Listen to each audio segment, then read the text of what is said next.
That's okay, sir.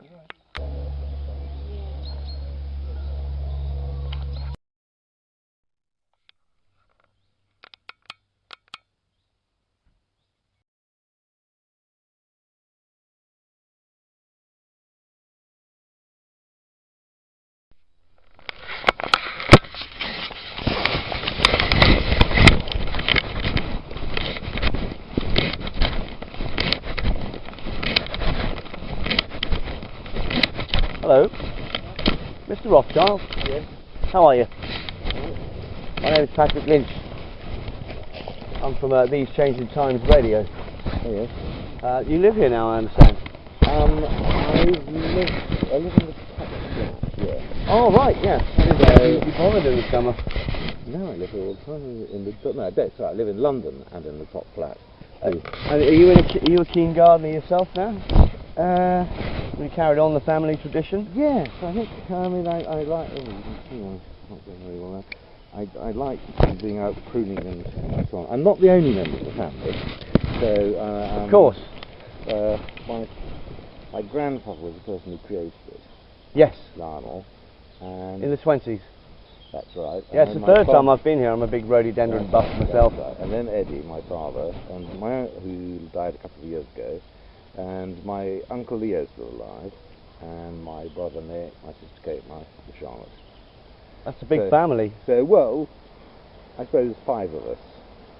So Leo, and then the 4 of Eddie's children. I see. So Leo the bachelor. So you're a keen plantsman yourself? I know some of the names. I'm not, not great expert like my grandfather. Yeah. I think he was a greater. He was the rhododendron buff. Well, it was my grandfather. He was a completely monomaniac about the yes. But I enjoy, I know some of the names and some of the names of the trees, and I quite like sort of pruning things and brushing out the dead wood and that sort of thing. Good. I thought it might be yourself. From the dogs, I noticed the statues on there. Oh yes, they are. I bought them not at Chelsea. I saw them at Chelsea, and I bought them around about Christmas time. They, as you say, they look just like the dogs. They're not actually of the dogs, but they look very, very like them, which is rather nice. If you don't mind, I wouldn't mind just taking a picture. Mm-hmm. Okay. I'd like to ask you. For what? What's your first name, Mr. Rothschild? Lionel. Lionel de Rothschild. Yes. I'd like to ask. This is Lionel de Rothschild. He's not going to go in something, is it? Well, it's just for my own personal testimony. Right. This would be your house over here and your gardens. But I have one question for you. Mm-hmm. Why do we need a one world government, Mr. Rothschild? Do we? Why does your family think we need a one world government, a scientific dictatorship? I haven't heard that we do. You haven't heard that we do? No. Oh, come, Mr. Rothschild. There are many people out there that disagree with your family's eugenics views. We don't have eugenics views. You don't have eugenics views? No. Well, I don't expect you to admit that, but... Are you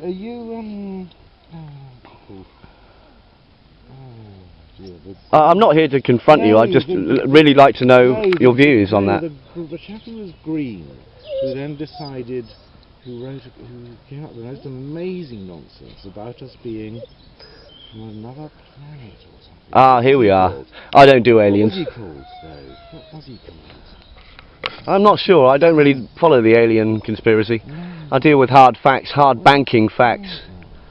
Can I ask you a personal question on the banking level? This is clearly, you're obviously a conspiracy theorist and that. Ah, here we are. So, well, I didn't invent that term, I only deal in facts actually. Okay, well, do you believe the banking crisis was engineered by the big banking families of Europe? No. You don't think it was a deliberate crash? No. Oh, I see. Okay, well enjoy your gardening, Mr. Rothschild. Okay. You will not get your New World Order. What's your name again? I prefer to remain anonymous. Oh, come on, you told me initially. You said you were from Radio something.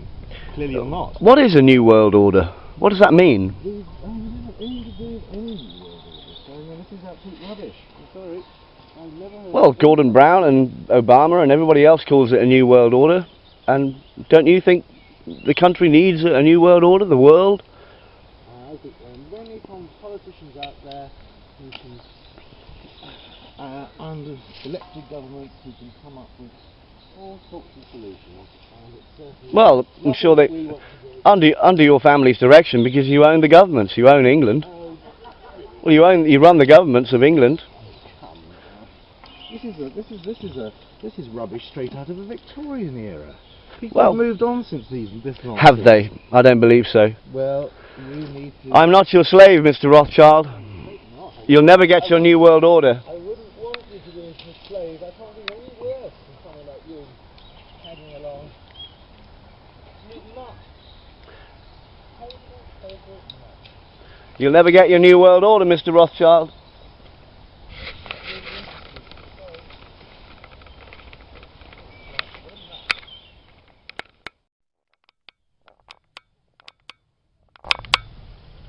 Look, he's looking right at me, looking as he's walking back to his house.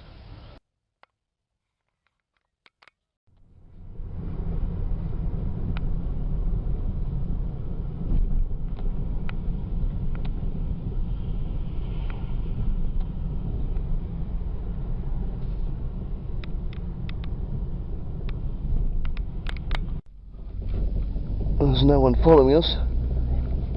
There is a car following, well, behind us, but no one visibly following us yet. Unbelievable. He was charging back to his house. He was charging back to his house with his two dogs, looking at me all the time, seeing which way I was walking, so we may get stopped. We're going to drive about 5 miles, 6 miles away. So that was the confrontation with Mr. Rothschild. I simply asked him whether the banking crisis was engineered by his family, I think, and by the ruling families of Europe, I think I said. And that's unbelievable timing. I just noticed the two dogs were the same from the statues at the door of his house, and he had his secateurs in the garden. Actually seemed quite a nice, amiable guy, to be honest, but obviously we know that's not true. What else did I ask him? Well, at the moment we're just going to concentrate on getting away. He did ask for my name, and I did say I was from the East Changing Times Radio, but other than that, he'll know soon enough. So this is Patrick Lynch from the Free Truth Show, after confronting Rothschild at his house.